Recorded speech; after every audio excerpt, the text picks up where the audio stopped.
अस्सलाम वालेकुम। प्यारे बच्चों, आज मैं आपको प्यारे से बिल्ली के बच्चे की कहानी सुनाने जा रही हूँ। तो एक थी फीफी बिल्ली।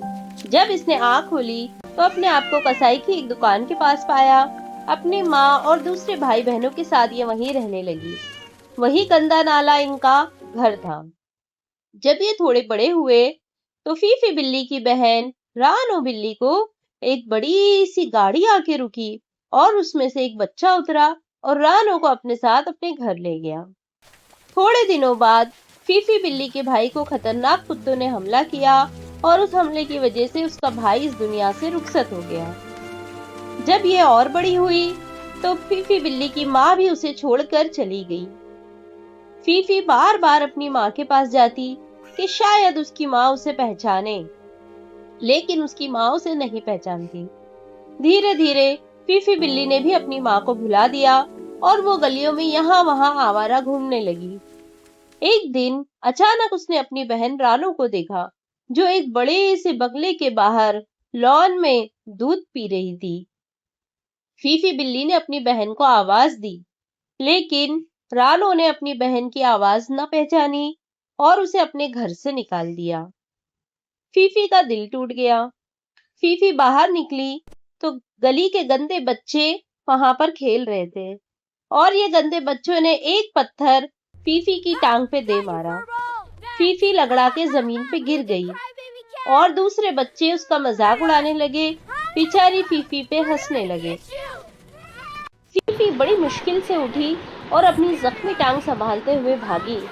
बेचारी डर गई कि कहीं ऐसा ना हो कि दूसरे बच्चे भी बारी बारी उस पर पत्थर फेंके और उसके ऊपर जुल्म करें।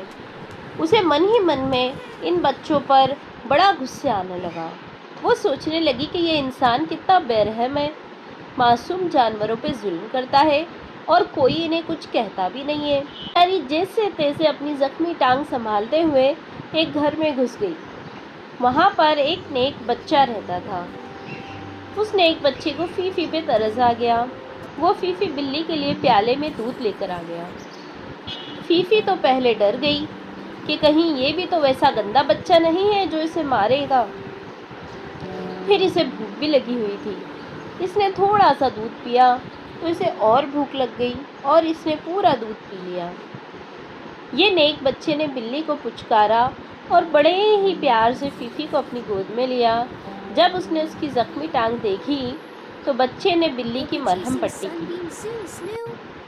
अब ये सोचने लगी कि ये बच्चा तो बड़ा प्यारा है, तो मैं इसके घर से कैसे चली जाऊं?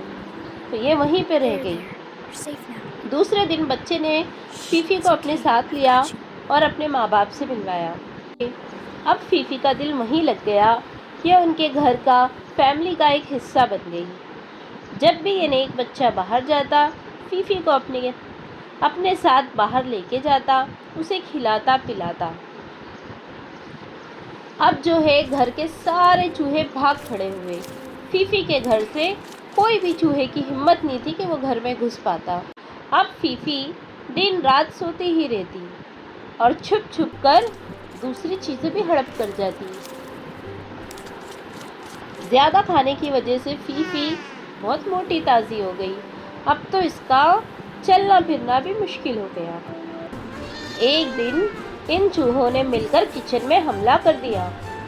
फीफी बिल्ली इन्हें भगाने के लिए दौड़ी, मगर मोटापे की वजह से थक गई और चूहों को पकड़ ना पाई। अब चूहे भी फीफी बिल्ली की कमजोरी समझ गए थे। वो रोजाना किचन में घूमते, उधम मचाते, चीजें खराब कर देते, मगर फीफी उन चूहों को पकड़ ना पाती और थक जाती थी। अब ये सब हालात घर वालों ने देखा तो घर वालों ने आपस में सलाह मशवरा की कि फीफी बिल्ली तो अब हमारे कुछ काम की नहीं रही, इसे छोड़ आते हैं। फीफी बिल्ली ने जैसे ये बात सुनी, उसे अपनी गरीबी के दिन याद आ गए। उसकी सिट्टी पिट्टी गुम हो गई, उसके होश उड़ गए। सोचने लगी कि अगर इस घर से निकाली गई तो वापस वैसा ही बुरा हाल हो जाएगा, कौन इसे पूछेगा। और ये अपने आप पे शर्मिंदा होने लगी कि ये इस कदर सुस्ती नहीं करती तो इसका ये हाल नहीं होता।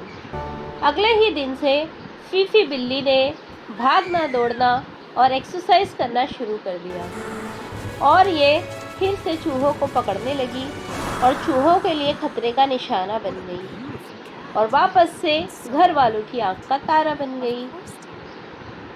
तो प्यारे बच्चों, इस कहानी से हमने ये सीखा कि सुस्ती करना बुरी बात है।